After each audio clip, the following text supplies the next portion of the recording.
Millionaire mindset, wealth principle number 4, think simultaneous, not sequential. Here's a big one. Say it with me. Think simultaneous, not sequential. Not sequential. Most people are conditioned to starting early childhood to try progressing in strict linear fashion in single sequential steps. Think of when we go to school, when we go to kindergarten, and then it's what? Grade 1, and then what? 2, 3, 4, 5, 6, 7, 8 to 12, and then you go to what? College, university, and then after you graduate, you get a what?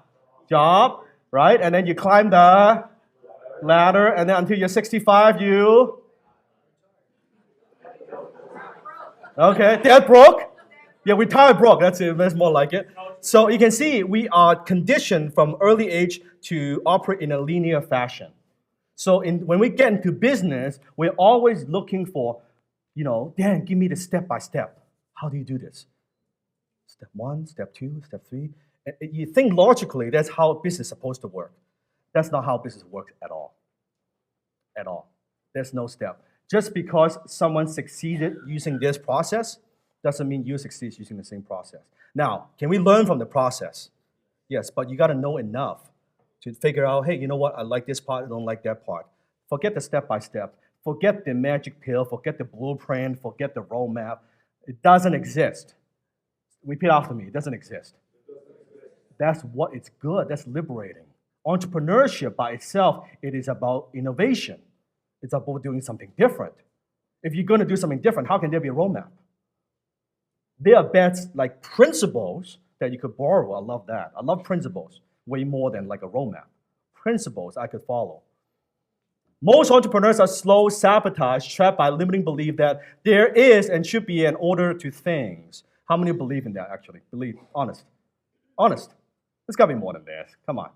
Okay? A logical movement forward to or upward from step 1 to step 2, step 3, an orderly accomplishment of one thing before the next. Right, Gary? Right? MBA. Right? Millionaires know that that's not how big things get done. We start and juggle many things simultaneously. What's the word? Simultaneous. We create chaos. What do we create? Chaos. And we take massive action. We are comfortable being in chaos. It's a managed chaos constantly. Constantly. We juggle many things at the same time. Let me give you an example. Okay?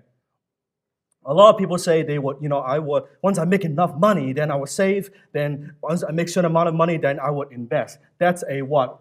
Sequential thinking, right? No, you're not going to do that. You're not investing now. You make $1 million, you're still not investing. Because you don't have the behavior of an investor. If you're making $1,000, you're not saving $100. You make $10,000, you're not saving $1,000. And you always find stupid things to spend money on. Right? We all do. We blow money on stupid crap. So we don't have the behavior. So instead of thinking if I make enough, I would have to have it, then I would do it. Sequential thinking. If it's simultaneous thinking, what would you do differently? What would you do differently if it's simultaneous thinking? You're making money, you're saving and investing today. So you develop the habit of investing today. Today. I don't care if you're even in debt. I don't care if it's $2, $5, $10. Put it away. I'm gonna invest that money. Put it in a jar. I don't care. But you develop the habit. How many have heard of Lee Iacocca? Okay. How many don't know who Lee Iacocca is? Fuck. Damn. Okay. Lee Iacocca, one of the greatest executives of our time, one of the greatest leaders, business leaders of our time. How many of you have heard of Chrysler? Thank God. Okay. So when Lee Iacocca at the time in the 80s was hired to turn around Chrysler, at the time Chrysler was near bankruptcy, they need to turn around the company. They bring in Lee Iacocca. Now, sequentially, you would think about logically, Chrysler, is that a big company? Yes? Big elephant. He goes in there, you think sequentially, you cut the expenses and you would reduce losses and you negotiate with creditors and government and regardless of the bailout plan and we design product line, engineer, design. You launch one new product line a year for X number of years and then new advertising, marketing, one change at a time, right? Sequentially, if you want to turn around a company. Is that what he did? Everybody say, no.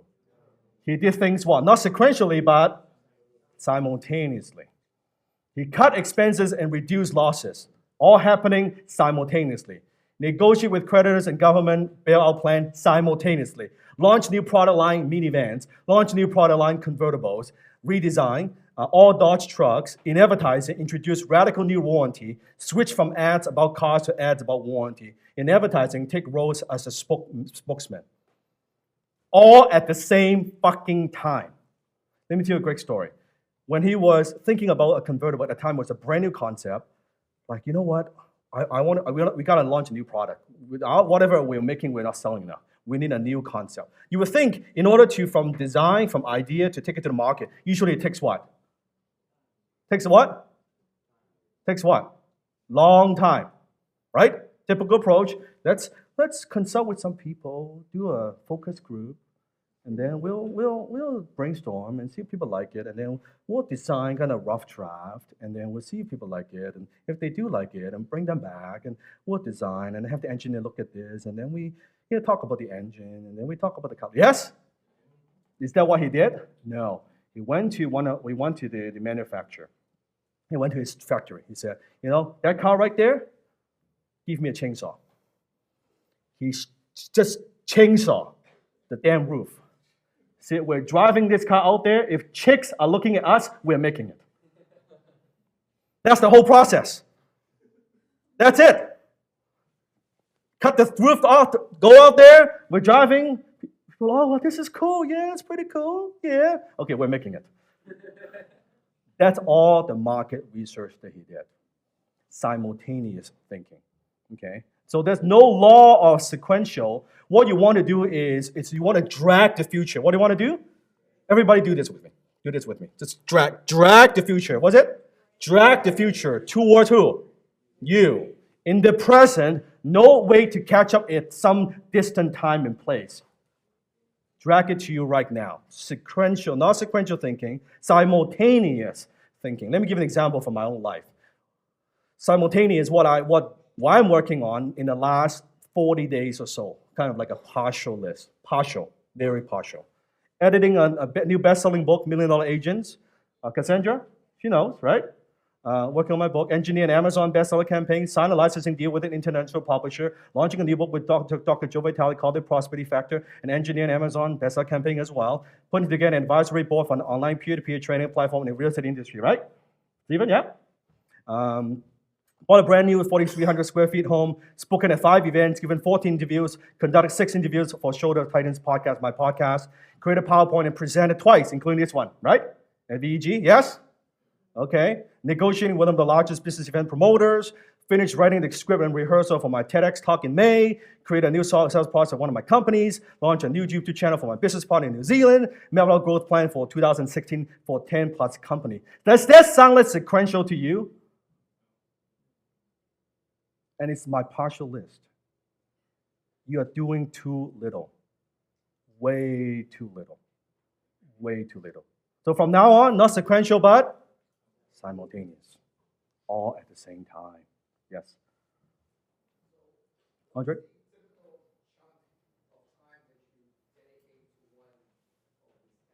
I'll go a little bit into that, how I manage my time. I'll go into it a little bit later. I'll answer the question a little bit later. So with these tasks, with different things you're working on, think in terms of chaos, and you're managing your chaos, but more than that is how many of you sometimes feel overwhelmed in your business? Like you're doing a lot of things. Okay, here's a big tip.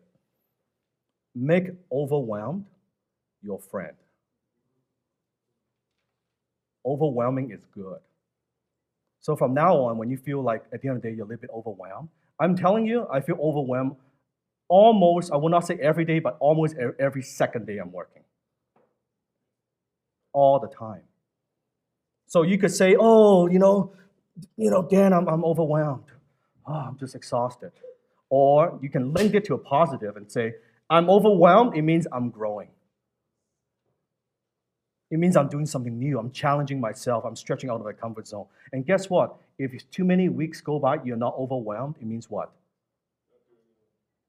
You're not doing much. Do you think it's better to take on a lot, be overwhelmed, and maybe make some mistakes than to do too little and do things perfectly? Absolutely. Absolutely. Progress, write this down. Progress, not perfection.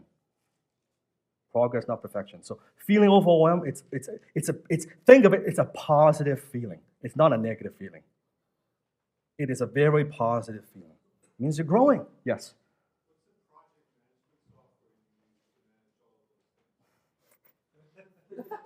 I wish I have it. Postal notes. You go to my office, it's like a big wall of post notes, different colors. I use pen and paper. Now, that's just my style. Some people like to use different things. Of course, we also use Basecamp and things like that for certain projects. But for myself, for my thinking, because I like to move things around. I will write this, I'll tear that down, and I'll do this. And I like to, this is just what works for me. But find whatever works for you. Some people are very good with Excel spreadsheet, project management, do that. But this is just what works for me.